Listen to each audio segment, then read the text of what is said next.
The story starts with two snakes, one white and one green. These snakes are sisters and have lived for over 1,000 years, even though they look young. The white snake is called Suzhen. Both snakes can change into human form. While they are on a mountain, they meet a boy named Shan. He is tasting flowers, which surprises the snakes. They didn't know humans ate flowers. In fact, Shan and his friends were searching for medicinal plants on the mountain. When the green snake, in her snake form, appears, Shan gets scared and falls into the river below. Suzhen feels sorry for Shan and decides to help him. She turns into a human and jumps into the river.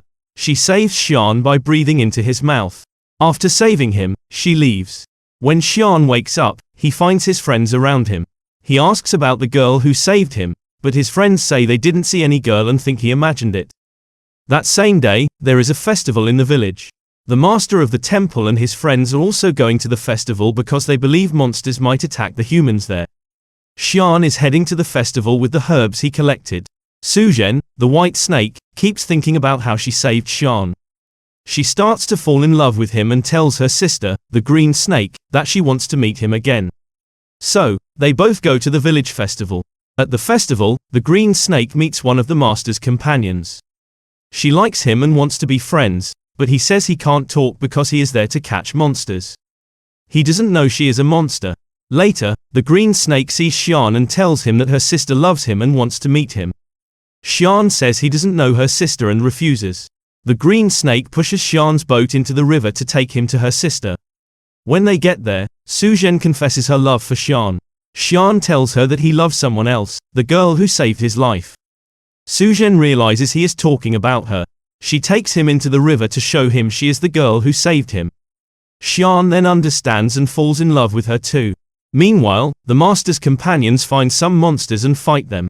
A monster injures one of the master's companions, so he calls for help. The master arrives and fights the monsters, sending them to hell. The next day, Suzhen visits Shan's house. Seeing her makes Shan very happy, and they start living together. Eventually, they get married. But one of the master's companions, bitten by a monster, is turning into a monster himself. Upset and tired of life, he decides to go to a deserted place to end his life. The green snake stops him and shows him her true form, saying it's okay to be a monster. The master goes to the village and finds many people hurt by monsters. Shan makes herbs to save their lives, but Suzhen knows herbs alone won't be enough. She uses her breath on the herbs to make them stronger, despite it making her weak. When Shan gives the villagers the herb mixture, they start to heal, surprising the master. The master asks Shan if anyone helped him make the herbs. Shan says his wife helped. Realizing Shan's wife is a monster, the master gives him a holy knife for protection and warns Suzhen to leave Shan or face death. One night, Shan brings home medicated wine to heal against snake venom. Suzhen drinks it and starts feeling strange. She locks herself in a room and turns into a snake. The master comes to catch her, and Shan accidentally stabs her with the holy knife, not knowing she is his wife. Injured, Suzhen goes to her sister and can't change back into human form. Shan asks the master about his wife and is shocked to learn she is the white snake. Suzhen's rat friend tells Shan about a herb that can save her, though it's in a dangerous place guarded by monsters. Shan goes to find the herb but is attacked by monsters.